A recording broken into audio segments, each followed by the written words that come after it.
할렐루야. 오늘도 하나님 은혜와 사랑 가운데 주님 안에서 평안하게 하루를 아름답게 보내시는 우리 성도들 되시기를 바랍니다. 이제 다 같이 사도신경을 신앙 고백 같이 하심으로 새벽 예배 하나님 앞에 같이 드리십니다. 전능하사 천지를 만드신 하나님 아버지를 내가 믿사오며 그 외아들 우리 주 예수 그리스도를 믿사오니 이는 성령으로 잉태하사 동정녀 마리아에게 나시고 본디오 빌라도에게 고난을 받으사 십자가에 못 박혀 죽으시고 장사한 지 사흘 만에 죽은 자 가운데서 다시 살아나시며 하늘에 오르사 전능하신 하나님 우편에 앉아 계시다가 저주로서 산 자와 죽은 자를 심판하러 오시리라. 성령을 믿사오며 거룩한 공회와 성도가 서로 교통하는 것과 죄를 사해 주시는 것과 몸이 다시 사는 것과 영원히 사는 것을 믿사옵나이다. 아멘. 할렐루야. 오늘 함께 읽으실 하나님의 말씀은 계시록 1장 12절로 13절 2절 말씀입니다. 요한계시록 1장 12절로 13절 말씀 제가 봉독해 드리겠습니다.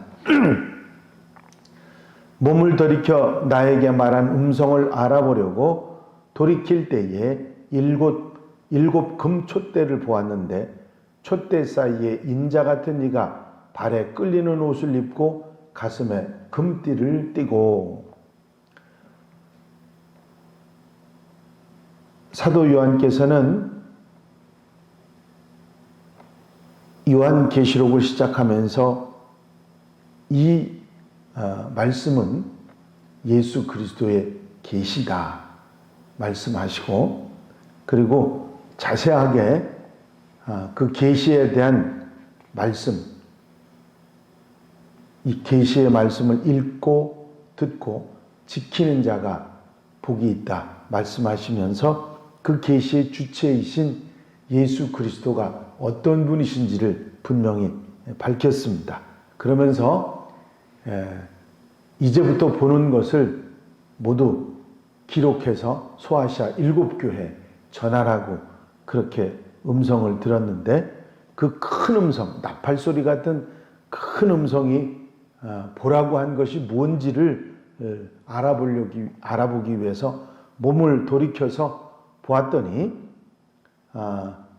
그때 그 본 것, 몸을 돌이켜 본 것을 쭉 정리해서 말하는 게 12절부터 20절까지 말씀입니다.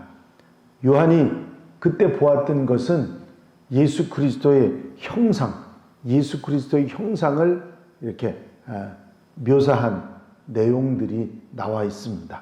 제일 먼저 요한은 7 금촛대를 보았다 하는 말을 합니다.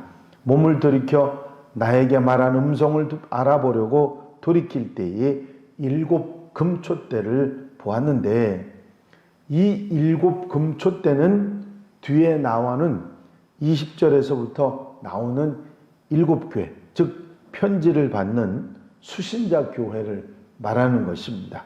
20절에 보니까 그런 말씀이 있어요. 내 본 것은 내 오른손의 7별의 비밀과 7 금촛대라. 7별은 7교회의 사자요 7 촛대는 7 교회니라. 이 요한이 본 7 촛대는 7 교회를 말하는 것이다. 그렇게 말씀을 하고 있습니다. 이렇게 분명하게 이것은 무엇이라 하고 말씀하고 있어서 해석이 어렵지 않지만 계시록 안에는 여러분들이 아시는 대로 이것이 무엇이라고 얘기하지 않은 얘기들이 너무 많습니다. 그래서 우리가 무슨 말인지 알아듣기 어려운 그런 것들이 있죠.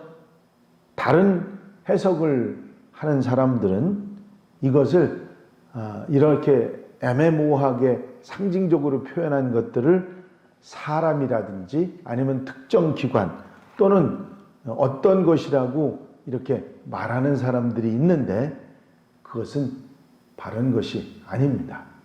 예를 들면 일곱 초 때는 우리가 교회라고 당신이 말씀하셨으니까 알았지 않습니까? 그런데 만약에 촛대가 아니라 다른 교회 안에 있는 일곱 마이크 그렇게 만약에 얘기를 했는데 그 마이크는 말하는 사람들을 이야기하는 것이다. 이런 식으로 해석을 해서 만약에 얘기를 한다면 그것은 올바른 것이 아니고 잘못된 것이고 그것을 그렇게 해석하고 억지로 어디다 꿰어 맞추는 것은 바른 모습이 아닙니다. 그게 바로 이단이 된 원인이 되겠죠. 그래서 굉장히 여러분들이 주의하고 살펴야 돼. 이것은 것이다. 이 금초대들은 일곱 교회다. 일곱 금초대는 일곱 교회다고 하는 말이 나와 있을 때 그건 분명히 우리가 알 수 있는 거니까 문제가 안 되는데 그렇지 않은 것들을 억지로 어디다 꿰어 맞추려고 하는 것은 올바른 것이 아니다 하는 생각을 하셔야 됩니다. 이어서 요한의 뒤에서 난 음성의 주인공인 예수 그리스도의 형상을 말하고 있죠. 촛대 사이에 인자 같은 이가 발에 끌리는 옷을 입고 가슴에 금띠를 띠고 그랬습니다. 이 촛대 사이, 일곱 촛대 사이에, 일곱 교회 사이에 두루 다니는 인자 같은 이가 있는 것을 본 것입니다. 인자는 예수께서 이스라엘 백성들 가운데 함께 생활하실 때에 자주 당신 자신을 일컬어서 하시던 말씀이 인자라고 하는 말입니다. 즉 메시아, 그리스도 구원자에 대한 호칭이 인자라고 하는 호칭이었습니다. 이 호칭을 다니엘도 그런 표현을 사용했습니다. 다니엘 7장 13절에 보면 내가 또 밤에 이상 중에 보았는데 인자 같은 이가 하늘 구름을 타고 와서 옛적부터 항상 계신 자에게 나와 그 앞에 인도되매 그런 말씀이 있습니다. 여기서 요한은 이제부터 받은 계시는 예수 그리스도에게서 오신 것이다. 인자 같은 이가 다니시면서 하신 말씀, 예수 그리스도로부터 이 계시가 왔다는 사실을 분명하게 밝히고 있는 것입니다. 자칫 잘못하면 예수 믿는 사람들에게 위해가 될 수 있기 때문에 이 계시의 말씀이 예수님의 말씀이라는 얘기를 직접적으로 지금 안 하고 있죠. 하지만 인자 같은 이라고 하는 말로 주님께서 우리에게 이 계시의 말씀을 하신 것이다 하는 것을 은연중에 요한은 분명하게 말하고 있는 것입니다. 이분의 모습은 발에 끌리는 옷을 입고 가슴에 금띠를 띤 분이다. 그렇게 말씀합니다. 촛대 사이에 인자 같은 이가 발에 끌리는 옷을 입고 가슴에 금띠를 띠고, 여기서 발에 끌리는 옷은 포데레스라고 하는 말로 사용했는데요. 이 포데레스는 헬라어로 발끝까지 이렇게 닿는 옷을, 긴 옷을 말하는 것이죠. 구약 성경에는 이 발까지 닿는 옷은 대제사장의 옷을 가리킨 말입니다. 이는 예수님의 제사장적 직책, 그 삼중 직책에 대해서 우리가 늘 이야기하잖아요. 왕이요, 제사장이요, 선지자요 하는 삼중직에 대한 말씀을 하는데, 예수님이 가지셨던 제사장적 직책을 상징적인 표현으로 우리가 이 말을, 포데레스라는 말을 사용했다 하는 것을 알 수가 있습니다. 하지만 대제사장 외에도 긴 옷을 입고 띠를 올려맨 사람들이 있었는데 왕후 귀족들입니다. 즉 영광의 왕이신 그리스도 예수를 상징하는 것이죠. 만약에 이 포데레스라는 말로 긴 옷을 입었다는 말로 하지 않았으면 예수가 왕이라고 주장하는 거라고 해서 또 예수 믿는 사람들이 힘들어질 수 있기 때문에 이렇게 계시의 말씀으로 이렇게 은연중에 베일에 쌓인 것 같은 말씀으로 하고 있는 것입니다. 또한 다니엘에게 환상 중에 나타난 천사가 입은 옷을 세마포 옷을 입고 금띠를 띠고 있었다는 다니엘 10장 5절 말씀에 히라버 성경에 보면 이 옷을 포데레스라고 그렇게 말하고 있습니다. 즉 하나님 사자의 옷, 선지자의 옷을 말한다 그런 얘기죠. 결국은 예수님께서 하나님의 가장 성스럽고 뛰어난 하나님의 사자, 선지자라는 것을 보여주는 말이다. 결국은 이 포데레스라고 하는 단어 하나를 가지고 요한은 바로 주님께서 가지셨던 그 세 속성, 예언자시고 제사장이시고 왕이셨던 삼중직에 대한 표현을 우리에게 말해주고 있는 것입니다.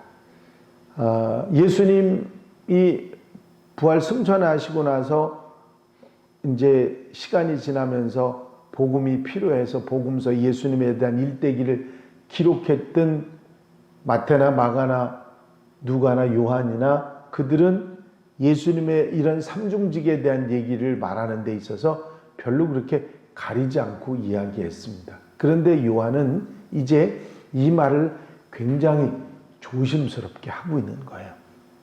이 말을 자꾸 드러내놓고 이 얘기를 하게 되면 예수 믿는 사람들에게 그렇지 않아도 핍박이 심해졌는데 더 심해질 수 있기 때문에 이런 표현들이 나오고 자연스럽게 나오고 있는 것입니다.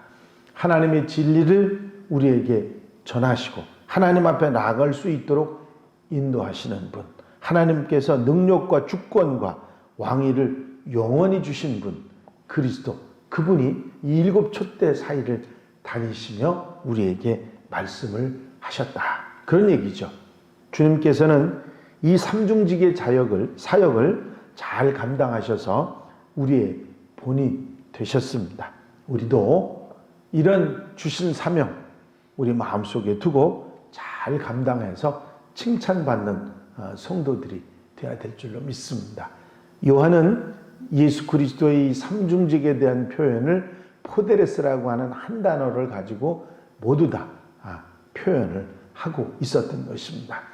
우리에게도 이런 사명에 대한 분명한 의식과 그리고 복음을 나누는 아름다운 모습이 우리에게 있어야 되겠습니다.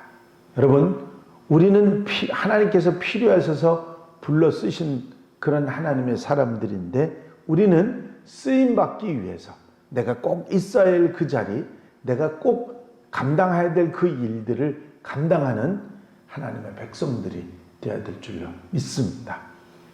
여러분들이 잘 아시는 대로 그 오물이 방에 있으면 오물이 되지만 그 사람의 변이 방에 있으면 안 되죠. 그런데 그 사람의 변이 밭으로 가면 아주 귀한 거름이 됩니다. 모래가 방에 있으면 쓰레기가 되지만 공사장으로 가면 아주 귀한 시멘트 재료가 되지요. 내가 어디에 있어야 하는지를 안다고 하는 것은 굉장히 중요합니다. 아차하는 순간에 폐품이 될 수도 있고 있어야 할 자리에 있게 되면 명품이 될 수도 있는 것입니다. 내가 꼭 있어야 될, 그리고 내가 꼭 필요한 그곳에서 아름답게 쓰임받는 성도가 되는 것, 명품 성도가 되는 것일 것입니다. 주님께서는 당신이 포데레스로서, 왕으로서, 제사장으로서, 선지자로서 당신의 있는 그곳에서 아름다운 사역을 잘 감당하셨습니다. 오늘 하루도 내가 빛으로 소금으로 또 복음 전하는 자로 사명을 잘 감당하며 지혜롭게 살아가는 복된 하루, 아름다운 삶이 되시기를 주의 이름으로 축원합니다. 기도드리십니다. 사랑과 은혜가 영원히 많으신 아버지 하나님, 오늘도 계시록의 말씀을 통해서 우리에게 말씀하시는 주님의 음성을 듣고 아멘하며 하루를 시작할 수 있도록 인도하시는 종을 감사를 드립니다. 오늘 한 날 모든 삶을 주님 주장하시고 인도해 주셔서 우리에게 맡겨주신 사명, 내가 있어야 할 곳에 있으며 사명을 잘 감당하여 하나님 앞에 영광 돌리고 칭찬받는 명품 성도들이 되게 하여 주시옵소서. 어려운 시기, 어려운 때에 그리스도인으로서 정말 빛과 소금으로 아름답고 귀하게 살아가는 한날의 아름다운 삶이 되도록 축복해 주시옵소서. 언제나 곁에서 힘과 능력이 되어주시고 주의 능력의 오른손으로 붙잡아 주셔서 부족함이 없이 살아갈 수 있도록 도와주시옵소서. 주님께서 곁에 계시고 함께하여 주실 줄로 믿사옵고 예수 그리스도의 이름으로 기도하옵나이다. 아멘. 주님 가르치신 기도 함께 드리십니다. 하늘에 계신 우리 아버지시여 이름이 거룩히 여김을 받으시오며 나라의 마옵시며 뜻이 하늘에서 이루어진 것 같이 땅에서도 이루어지이다. 오늘날 우리에게 일용할 양식을 주옵시고 우리가 우리에게 죄 지은 자를 사하여 준 것 같이 우리 죄를 사하여 주옵시고 우리를 시험에 들지 말게 하옵시며 다만 악에서 구하옵소서. 나라와 권세와 영광이 아버지께 영원히 쌓옵나이다. 아멘.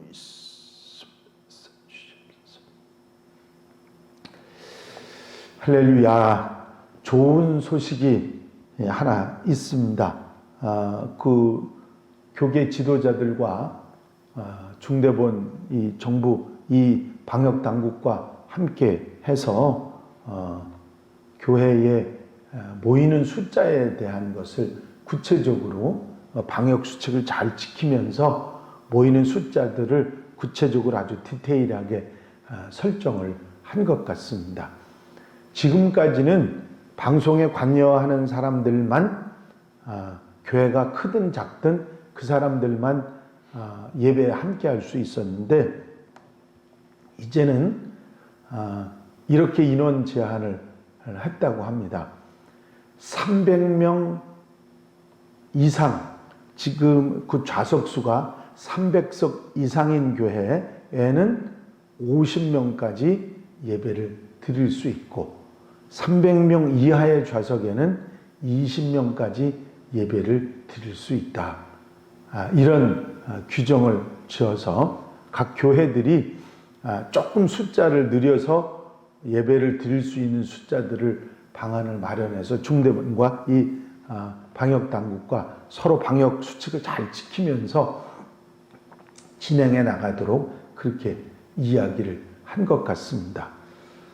그렇기 때문에 우리 교회에서는 제가 정확하게 지금 좌석수를 확인 안 했는데 확인을 하게 되면 본당에 49명까지 그리고 아래 기도실과 그 식당에 24명 정도 이렇게 해서 한 70명 정도가 교회 전체에 흩어져서 예배를 드릴 수 있을 것 같습니다. 그렇다 그러면 40명에서 70명까지 예배를 드릴 수 있기 때문에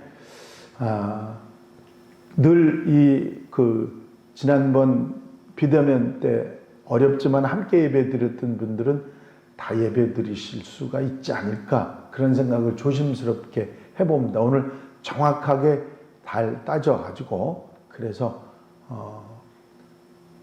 성도들에게 목회 서신으로 알려드리려고 합니다.